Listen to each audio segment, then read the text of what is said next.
the name of the one who loves the beloved and love itself. Amen. Please be seated.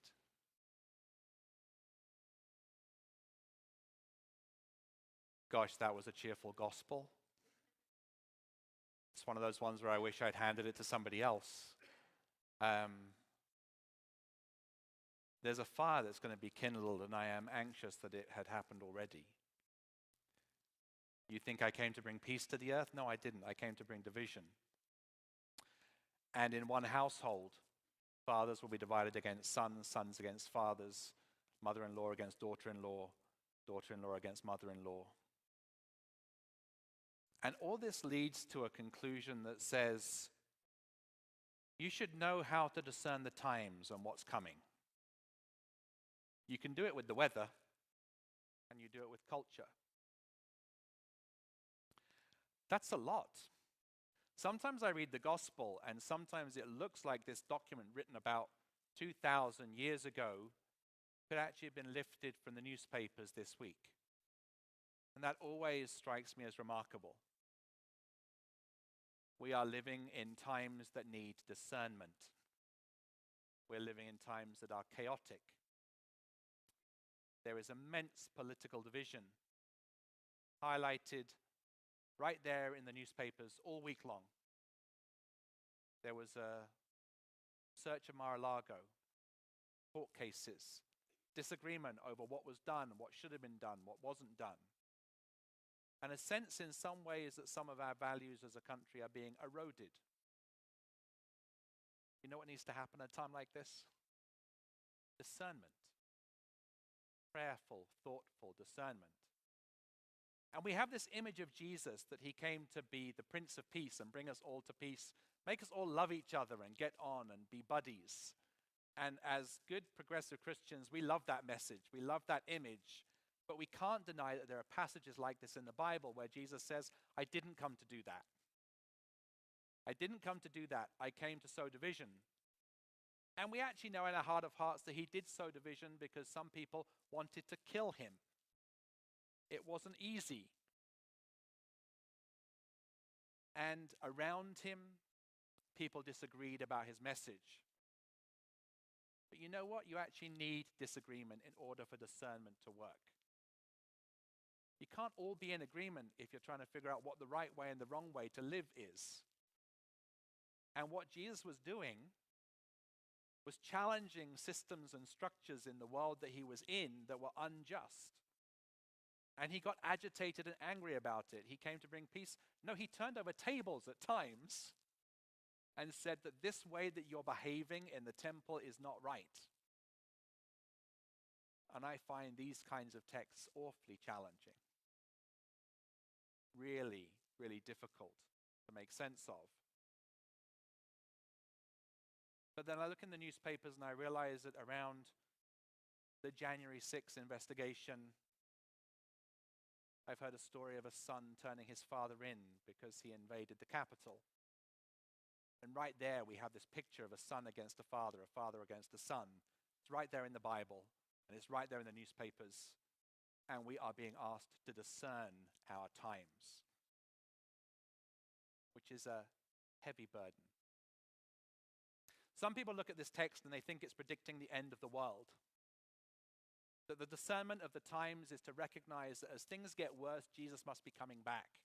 But often people use it as an excuse to do nothing, or to become afraid, or to make other people afraid. And I don't think that's what the end of the world is for. I think the end of the world is happening all the time,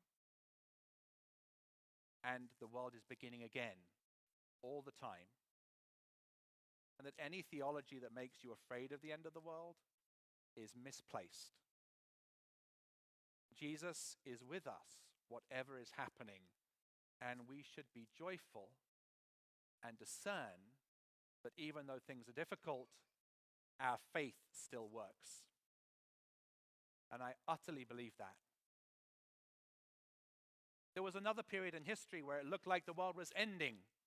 In the 5th century in Europe, the Roman Empire was beginning to collapse. And Benedict of Nursia was born into a noble family in Nursia in Italy. And he was wrestling with the breakdown of the culture around him.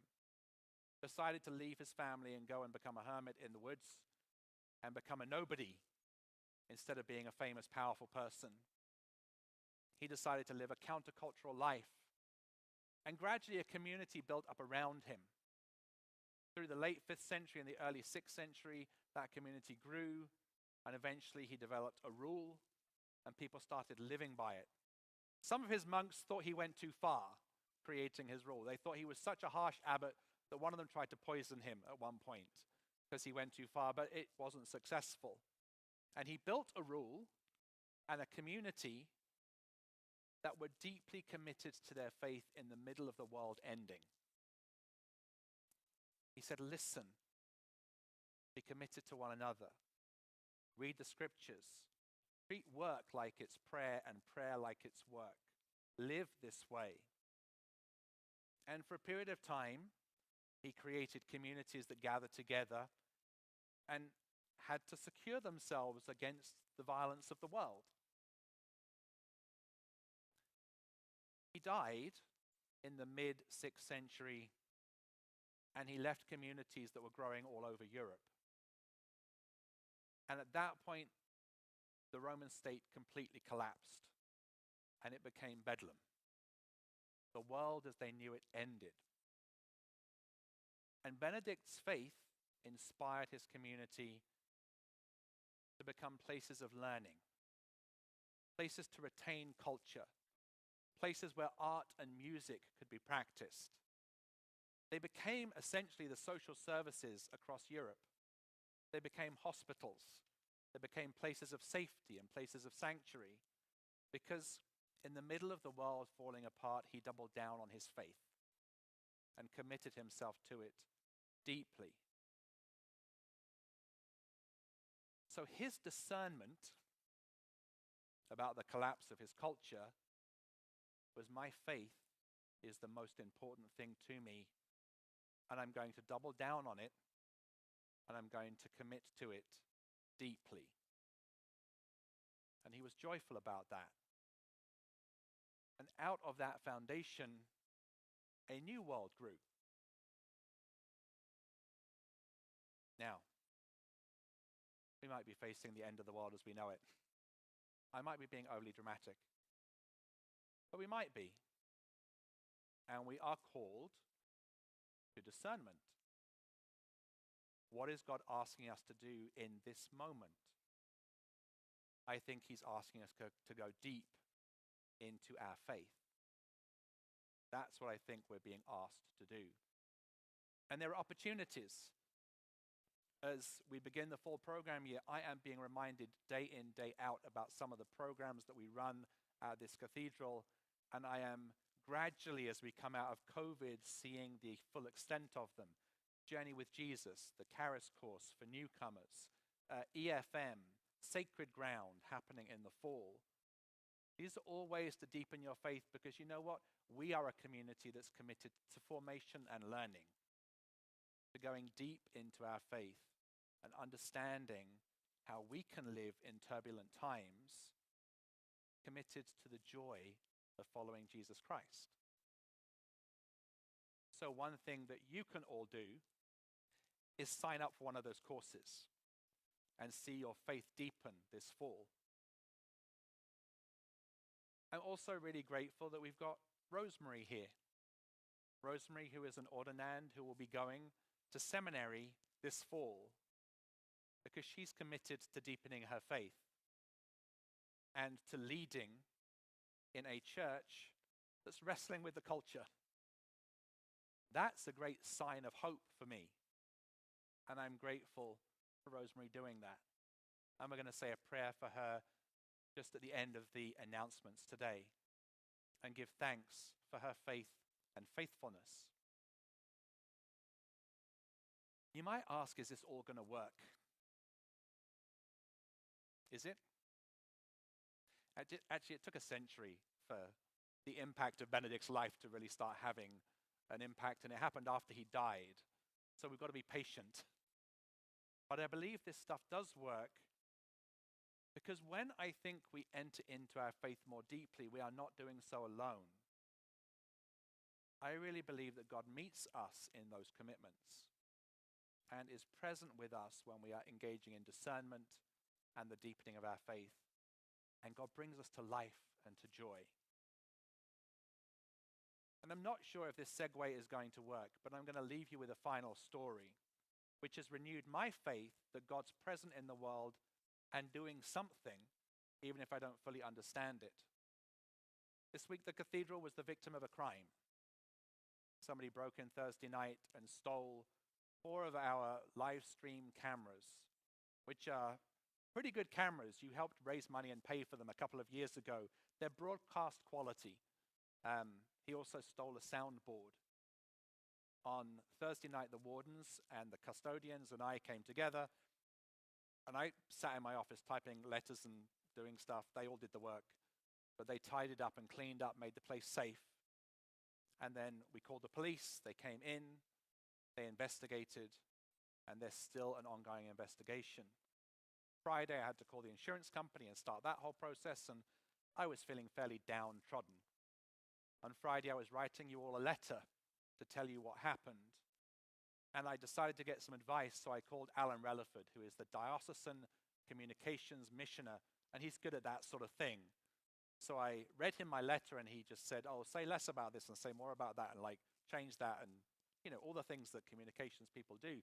And then he said to me, in that paragraph about prayer, Matthew, do you want to say a prayer for the person that committed this crime? And I didn't say anything, but I was kind of like, not really. That was what was kind of going on in my head.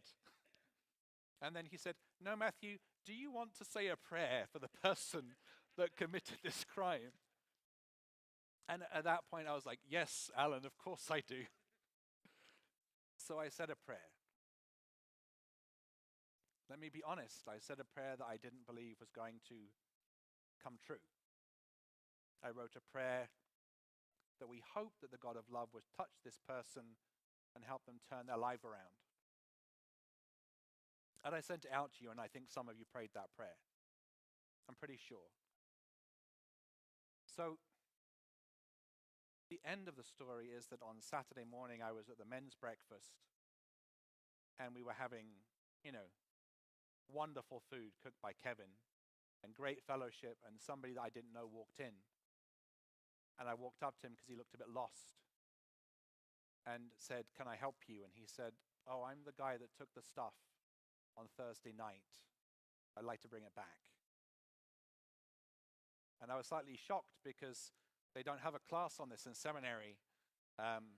So I turned around and scanned the men, and I saw Kevin there, who's a great cook, but also a lawyer and a member of the vestry. And I just said, Kevin, come here. And he's like, what? I said, Kevin, come here. So Kevin and I engaged this gentleman in conversation, and I wasn't really sure what was going on, but we went to his car, and you may notice, particularly if you're watching the live stream, that you seem to be getting more than one angle, and that's because he did bring the cameras back and the soundboard, and it was handed to me. And I had a meaningful and purposeful conversation with him that I won't go into detail with you right now, but I've got to talk to the police on Monday, and there's an investigation still to unfold, because there's a lot of damage to the cathedral that we need to repair. But I saw in that moment kind of hint of hope.